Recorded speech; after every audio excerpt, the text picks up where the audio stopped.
Монголын зохиолчдын үеийн шагналт зохиолч Бажуудайн Гамбат эгчтэй хүн өгүүлэлт. Балжраа, миний дүү босоорой гих зөөлөн дуунаар тэрбээр нойрноос сэрв.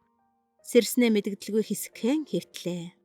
Миний дүү гэсэн хоёр үгийг чихээрээ төдөөгүй, зүрхээрээ сонсох шиг түүнд санагджээ. Энэ хоёр үгийг урд нь бишгүй л сонсож явсан. Гэвч дүү нь уянгалаг, нэн өөрөмсөг агаад тун их хайр инкрилэн шингэсэн байдгийг сая мэдрэв. Тэгээд ч ахин сонсомоор санагдлаа.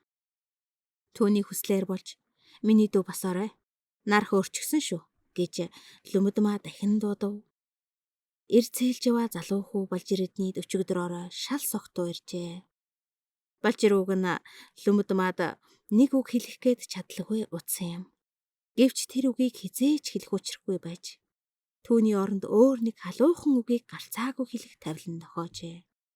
Тиймээс эдний хоёр хөгшин сумын төв орсныг дуулангууд гашуу юм огт амсаж үзээгүй мөртлөө нэг найзыгаа ятхан ганц лон хатуу ариг хуваажун зориг ороод морийнхоо туурайг халц хөлөргөн самсаа юг сартайтал давхин ирлээ. Түүнийг энхүү баахан сүр сүндэртэй ирэхэд үнээгээ сааж дуусаад хувинтай сүгэ барин зэлэн дээрээсээ гэрийн зүг алхаж явсан Лүмүдмаа ёстой л нохоо үдсэн муурын янзтай угтсан аж. Айгуу бол зад загнуулаад золбин шиг хөөгдөж мэдхнэ гэдгээ согтуу хүний сохор ухаанаар таамагласан Балжир ямааны мах халуун дээрээ гэдэг. Хэлэх гэснээ түрэгхэн шиг л айлдаж орхий. Тэгээд яаны дүүрсэн хэрэг гэж шийдээд Лүмүдмаа хичээ химэн ээрөтвэс цаадах нь. За Балжир банд барагтайхан шиг л тоглоорой. Чиний ихч болоод байхтай яадаг юм. Химэн тас намжирдах нь тэр. Үгүй дээ, та байц гिचгсэн чинь та гэд нэг их ном журамтай амтан болчихж гин. Чи гэд цэдэгнээд байдаггүй билүү гэд ширв татжээ. Тахуутай хорвоо юм аа гэвээс харин тийм бололтой. Гэсэн чи чам шиг нь надаар тоглож тохуурахгүй байлгүй гэд бүрч чангарч те. Тэгэхээр нь Балжир шуудхан үгүй дээ үгүй. Эцэг минь өөд болохтой та бид хоёрыг игч дүүс гэж хэлсэн юм.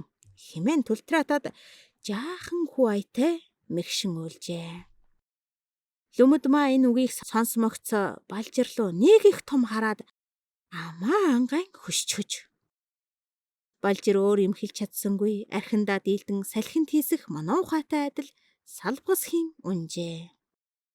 Миний дүү босоорой. Нар хөөрчихсөн шүү хэмээн зөөлөн дунд сэтгэл нь баяссан Балжир босож гол дээр нүүр гараа угаачхаад ирэхтэн Лүмүдмаа сүү амтагдсан хэрэм айгалж өглөө. Дараа нь үхрийн борцтой бантан хийж албтан байж идүүлв. Тэгээд биеийн тавирсан хөлсөн нүж боронд норсон зурм маятай зулбайн суух Балжирыг дулаахан гарцаар харж байснаа. Миний дүү арх битгий ууж вэ гэв Балжир толгой дөхөв. Лүмүдмаа түүний дээлийг тайлуулж сугныхан товч ханзарсан байсныг ойж өглөө. Ээжээсээ хойш ингэж халамжлуулж үтсэнгүү дээ хөрхий гэж түүнд бодогдох. Хамрынхан нүг шархирлаа. Балжир саяхан болтол Лүмүдмаагийн гэрэлд унаж явсан юм. Тэгтэл өнгөрсөн хавар эцэг нь би барахтаа доржийн Лүмүдмаа чиний ихч шүү миний хүү эр хүн байна. Тэр ихчтэй төшиг болж яваарэ гэсэн ажээ. Хүний ганц химэн эцэгтэй туйлгүй эрхэлж өссөн Балжир гинтийн энэ үгийг сонсоод гомдохч шиг ичихч шиг болжээ. Өөр үед бол болох болохгүй үг хэлчихж байсан байж магад.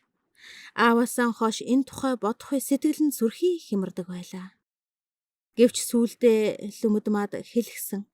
Тэр сонсоод яах бол гэж санах болсон юмсан ч. Улмаар би чинь гомбын гозон толгой биш газар дээр игчтэй хүн. Тэгэхдээ бүр дэлхийн гэгээ шиг сайхан төрсөн игчтэй гэж бодоход сэтгэлд нь аятайхан байх болжээ. Та миний үгэнд эргэлзэхгүй байна уу гэж Балжир яагаад ч юм асуучихлаа. Лүмүдмаа түүнийг хайр гэрэлтсэн нүдээр харж нэмсгэлээд монхойчхот байж байгааг нь игчтэйгээ адилхан л юм байна шүү дээ. Алив нэг үнсчихье гэлээ.